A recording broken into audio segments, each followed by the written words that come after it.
মাথায় উঠাইতে পারলাম না, এত বড় বোঝা বানছে। এবার যখন মাথায় উঠাইতে পারলাম না, বোঝাটা নিচে রেখে দিছি, লোকটা দড়ি খুলে বেড়াইছে, রশি বাঁধছে, রশি দিয়ে বোঝা বাঁধছে, রশিটা খুলছে। আমি মনে করলাম ওখান থেকে একটু কমাবে, যেহেতু উঠতে পারতেছি না, ও রশি খুলে না কমাইয়া পাশে আরো লাকড়ি ছিল, সেই জায়গা থেকে এক পাশা ওর মধ্যে দিয়েছে। এবার বাড়িতে কয় ঠেলা দাও, ধাক্কা দাও। আমার কাছে মেজাজ খারাপ হইয়া কইলাম, বেটা পাগল, আগে যাচ্ছিল তাই উঠতে পারিনি, তার মধ্যে আর এক কথা দিছিস, এখন উঠবো কি করিয়া? আমি যখন তারপর রাগ হয়েছি, ও আমার পর তাইছে রাগ। আমার বোঝা, আমি যা খুঁজি তাই করবো, সব তুলতে পারবো, তুই পারলি উঠে, না পারলি চল, তুই চক্রাঙ্গা ঢুকে যা। আশ্চর্য হয়ে গেলাম, এত বড় আবাল তো দুনিয়া দেখিনি।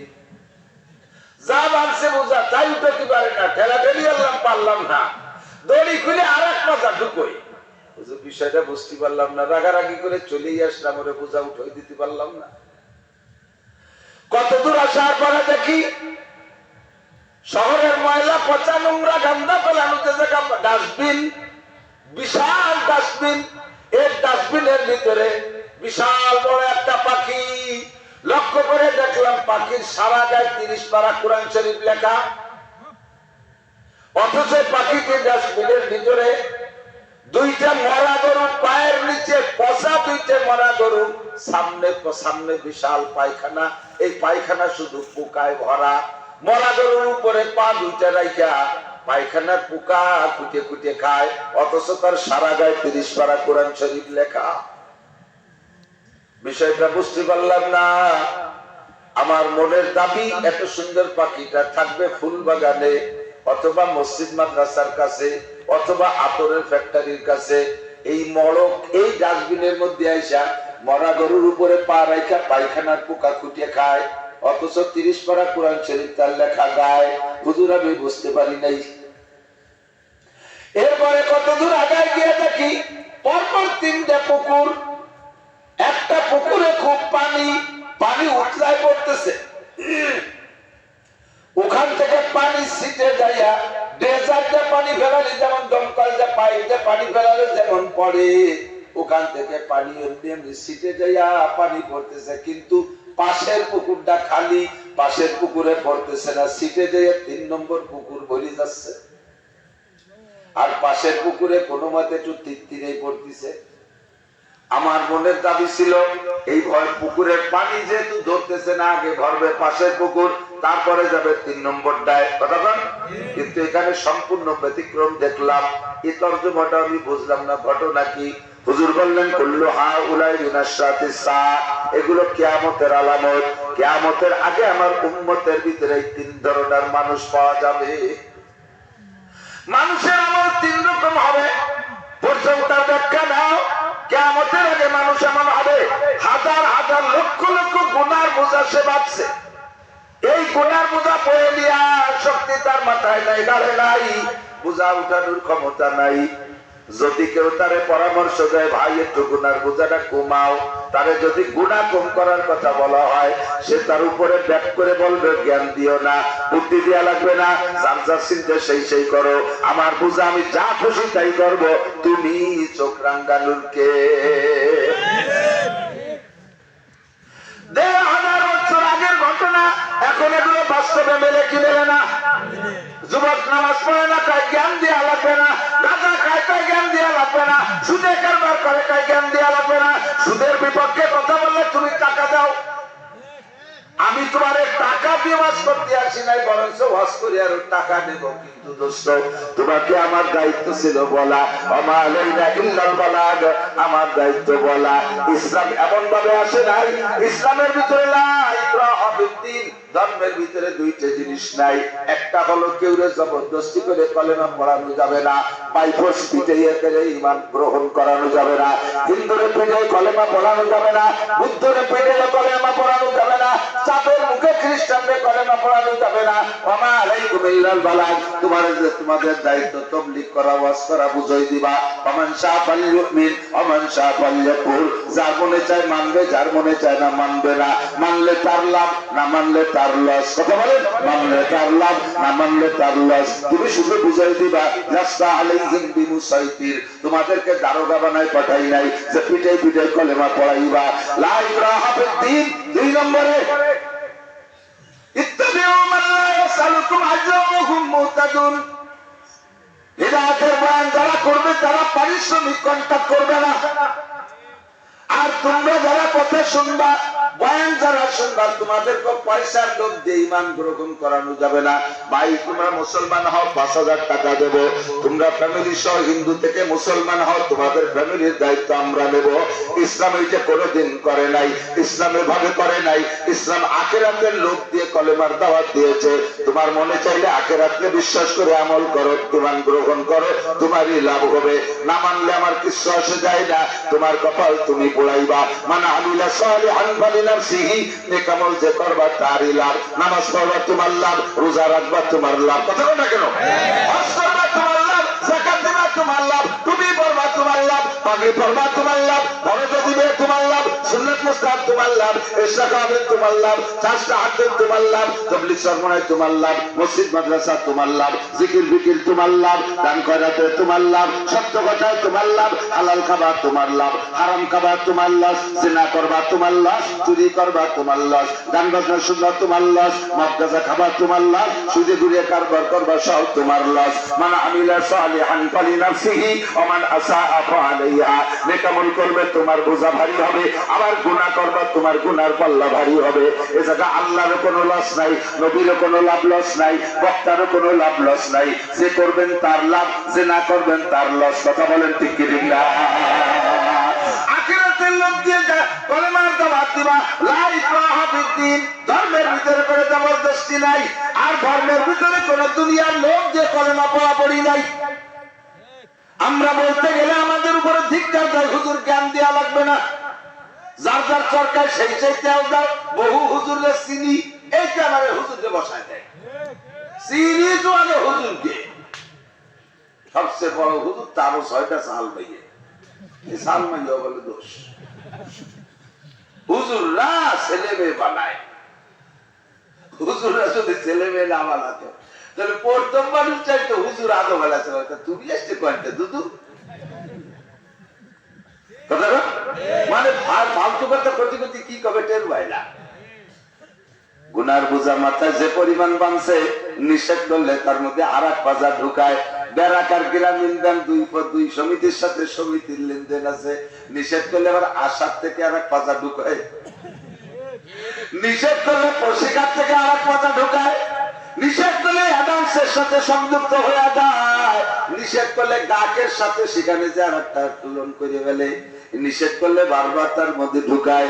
নিষেধ করছে টেলিভিশন দেখিস না, এবার মোবাইলে টাচফোন কিনে নিয়েছে। টাচফোন নিষেধ করছে, এবার আইফোন কিনে নিয়েছে।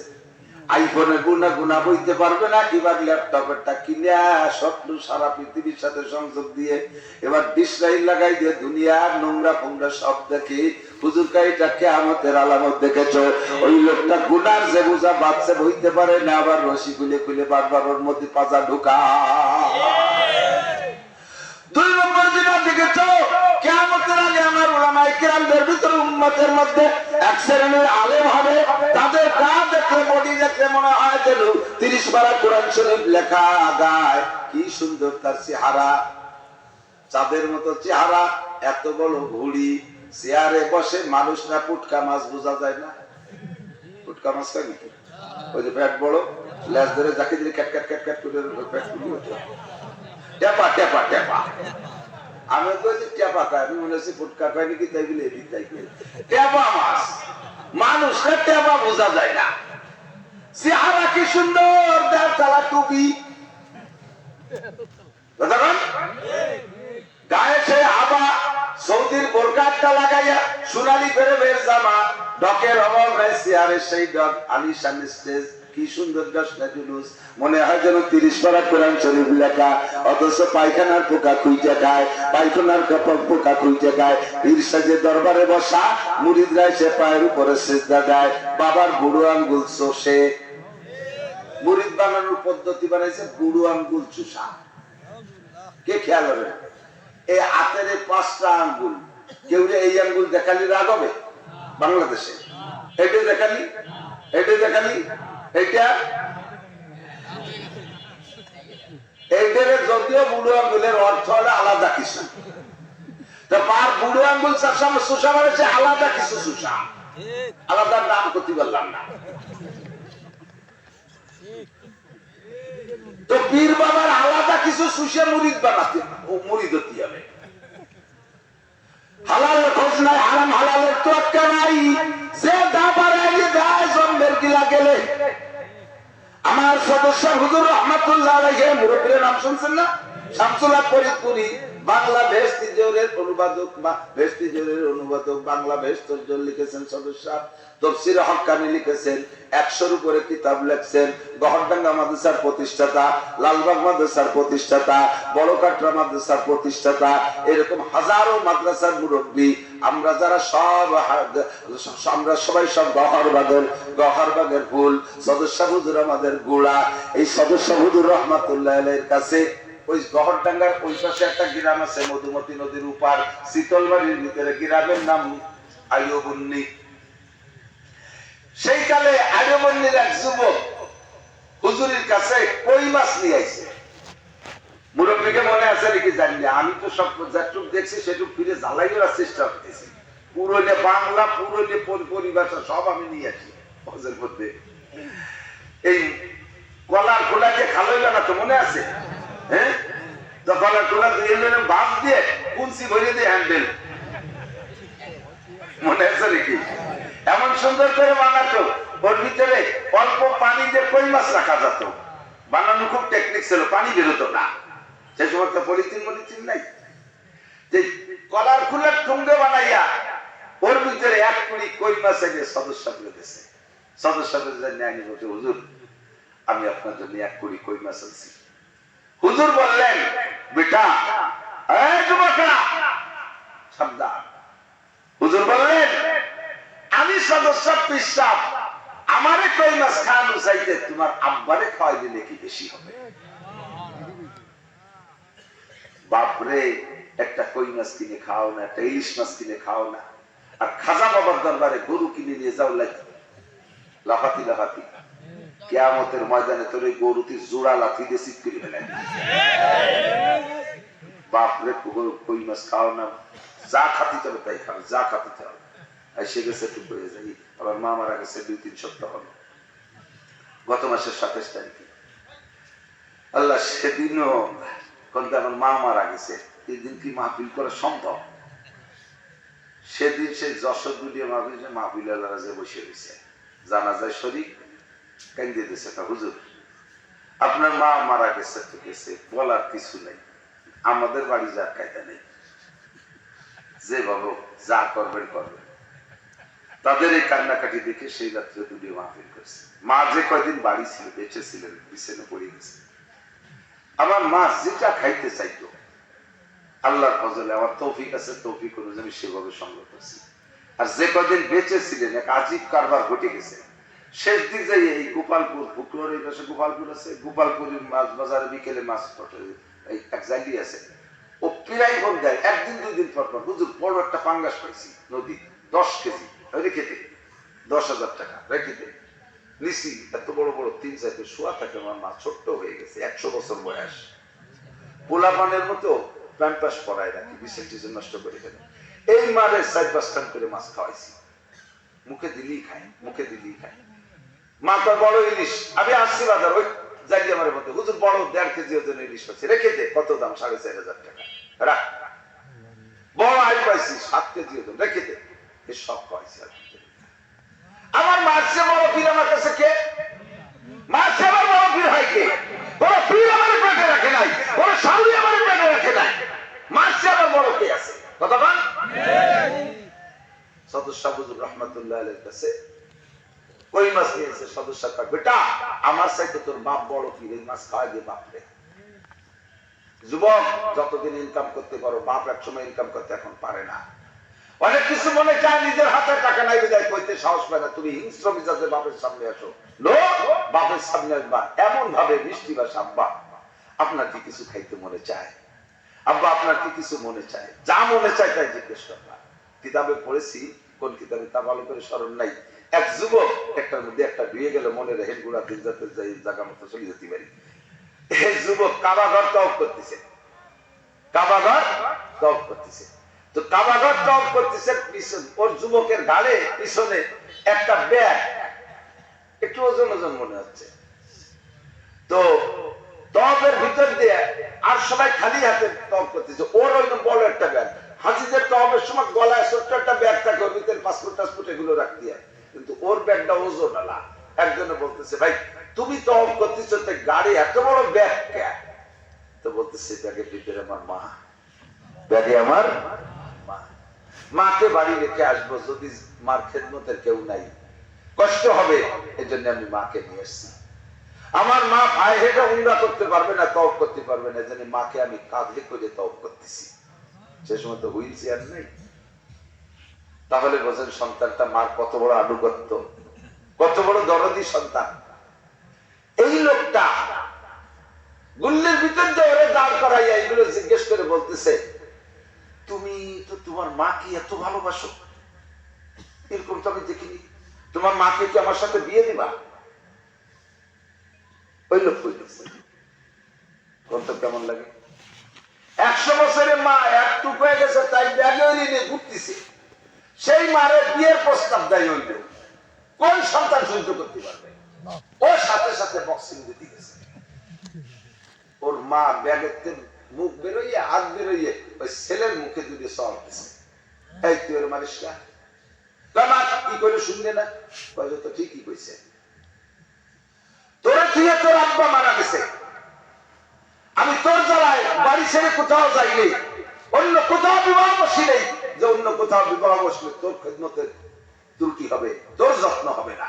আমি তোর দিক তাকাইয়া আমার যৌবনকে এভাবে শেষ করে দিছি, সেই থেকে আমার আরেকটা স্বামীর ঘর করার কত শখ, শুধু তোর দিক তাকায় যাইনি।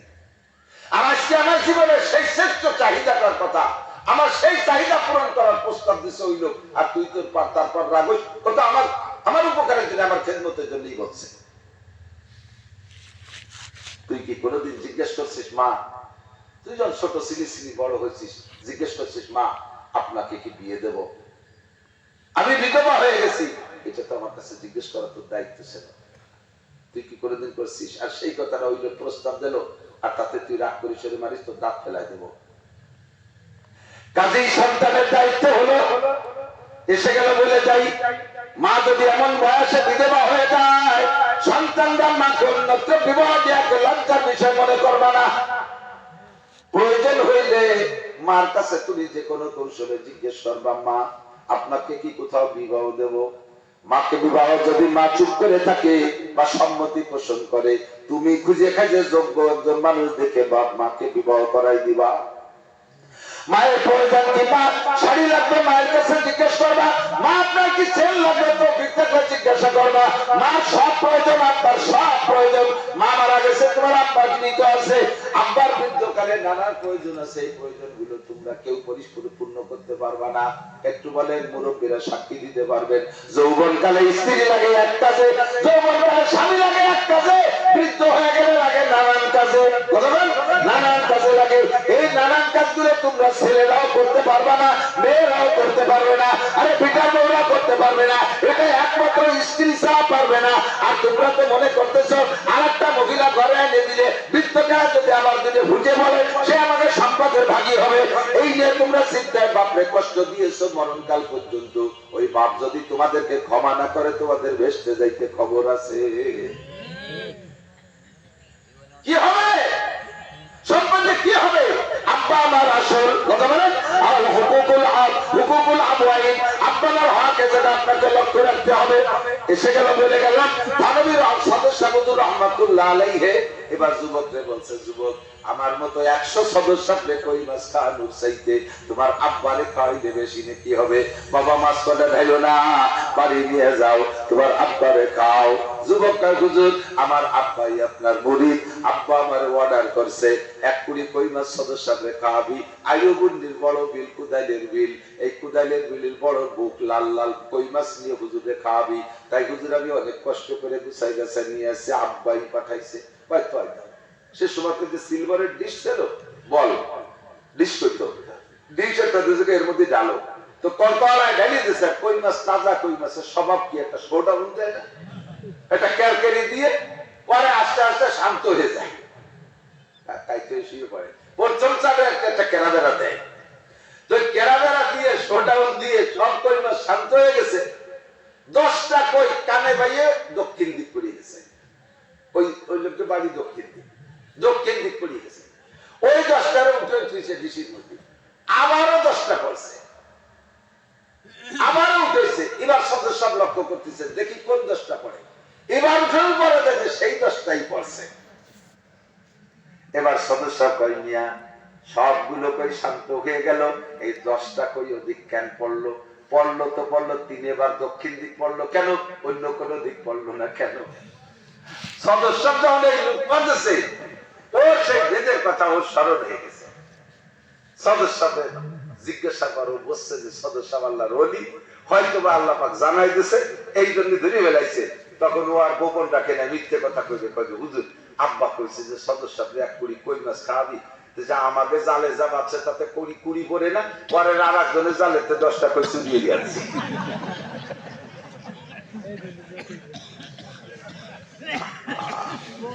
आदमी आगम सुगंधे मुल्क खुदा कर बेरे सदरे नाशिन सच्चे गालो जागा जागा पुरकशीर अल्लाह মানুষ সব চলে গেছে, আরে ঘোড়াকে দেখ দুনিয়াটা দখল করে বেড়াইছে, জাগা হাগা ডাগের তো বুলবুলা হয়রা করি সোহবতে আদিল গুজস্ত দৌরবে আদিল রসিদ ইজ্জতে দানা গুজস্ত নওবতে নাদা রসিদ कब कहो मादर गुजरतो जाग जागन पुरकशीर ছেলে রাইডে যায় জমনা খান একটু কি খবর দেন বাবা পানি কোন জায়গায় দিয়া সদস্য বিবার নিজেও কাইরা দেছে ছেলের কথা কইতে দিয়ে কয় পাগল তোরা যে বলিস দুনিয়াটা হালালে হারামে মিক্সার হয়ে গেছে, হালালের থেকে হারাম বাছাই করা সম্ভব না, হারামের থেকে হালাল আলাদা করা সম্ভব না, যদি তোমার ইচ্ছা থাকে আমি হালাল খাবোই খাবো, আল্লাহ পাক তার কুদরতি কম্পিউটার দিয়া মালিকের মধ্যে থেকে সূরা কইরে বাছাই করে দিতে পারে, কথা পারে কি পারে না, তুমি হালাল খাওয়ার ইচ্ছা করো আল্লাহ হালালের ব্যবস্থা করে দেবে, আর তুমি যদি ইচ্ছা না করো যা পাবা ধরবার মারবার গিলবা, তখন তোমার সবকিছু মিক্সার হয়ে গেছে, বাছাই করতে পারবা না। আল্লাহু আকবার কাবেলে দর খাকগীর জশওয়াত। আমি শুনছি কিসা অনেক আগে, এটা তো আমার সামনে না, সে সদস্যের জীবন ইন্তেকাল তার 1 বছর পরে আমার জন্ম, আমি দেখি নেই এই কিসাগুলো বড়দের কাছ থেকে শুনছি, আমি শুনিয়ে সেই আইরুমন্ডি যাইয়া এই গল্প কইতে যে মনে আমি ইচ্ছা যে এলাকার কেউ জানে কিনা ঘটনাটাকে সত্যায়িত করার জন্য সামনে বুড়ো বয়সে অশুন দিছে, ওই বুড়ো লাভ করছে কয় হুজুর আল্লাহর কসম আমি সেই লোক, সেই যুবক আমি হুজুরে কই খা দিয়েছি, হালাল হারাম বাসা কোটা নাই, বাইরেই গেলে এমন হুজুর আছে না নাই, কতক্ষণ আছে দেখতে গায়ে 30 পারা কোরআন শরীফ লেখা, অথচ পায়খানার পোকা খুঁজে খায়, মনে আছে? সাবধান থাকবেন, হালাল কোনো হারাম কখনো জিহ্বায় দেবেন না, হারাম খানা খাইলে সন্তান নষ্ট হয়ে যায়, সন্তান ভালো হয় না। আমার শতভাগ শিওর, আমি শতভাগ সাহসের সাথে বলি আমার আব্বা যে হালাল খানেওয়ালা ছিলেন, আমার আব্বা হালাল ইনকাম করতেন, আব্বা মারা যাওয়ার পরে কেউ জানাজার ময়দানেও বলে নাই যে আব্দুল গনি মজুমদারের কাছে চাইলে না পয়সা পাবো, আজও পর্যন্ত কেউ কোনো প্রস্তাব নিয়ে আসে নাই। আমার আব্বা একটু কবিরাজি তদবির তালাপি করতেন, একটু ওষুধ পানি বায়োকেমিক আয়ুর্বেদিক ইত্যাদি যে ওষুধ বানাইতেন, তো আব্বা মারা যাওয়ার পরে কয়েক বছর পর্যন্ত অনেক আইসা টাকা দিয়ে গেছে, ওনার কাছে 500 টাকা দিন আসছিলাম, দিতে পারিনি, টাকাটা রাইখে দেন, এগুলো ছেড়ে দিছি, আবার কে টাকা রেখে দিয়ে মসজিদ মাদ্রাসায় দিয়ে দিছি। আমরা হালাল খানেওয়ালা বাপের সন্তান, এই সাহসে আমার এই সুবাদে আমি বলতে পারি আমরা সাইরি ভাই আল্লাহর রহমতে হাফেজ মওলানা, আমার 5 ছেলে মেয়ে হাফেজ হয়ে গেছে, আমার ভাই ব্রাদার ভাই বেটা ভাই বেটি ভাগ্নে টাগ্নে সব হাফেজ আলেম হয়ে গেছে। আমার বিশ্বাস আমার আব্বা যে হালাল খাইতেন সে হালাল রক্তে আমাদের জন্ম বিদায়, ইনশাআল্লাহ আমরা এখনো পর্যন্ত এমন আছি। আমার জীবন শেষ হয়ে যাইতে পারে, হারাম আমি জিব্বা দিতে রাজি না। আমার এই মানিব্যাগের ভিতরে মাদ্রাসার টাকা আছে 5 টাকা, আমার টাকা আছে 1000 টাকার নোট, পান খাইতে গেছে দোকানে 1000 টাকার নোট, যদি 5 টাকার একটা পান খেয়ে দেই দোকানদারের মেজাজ গরম হবে? 5 টাকা দিয়ে 5 টাকার পান কি 1000 টাকার নোট দেন কেন? অথচ মাদ্রাসা 5 টাকা আছে। আল্লাহর ফজলে আজকে পর্যন্ত আমি এই ব্যাপারে নীতি নেওয়া টল। আমি ওই 5 টাকা দিয়ে পান খাইনি, দরকার হয় পান খাবো না।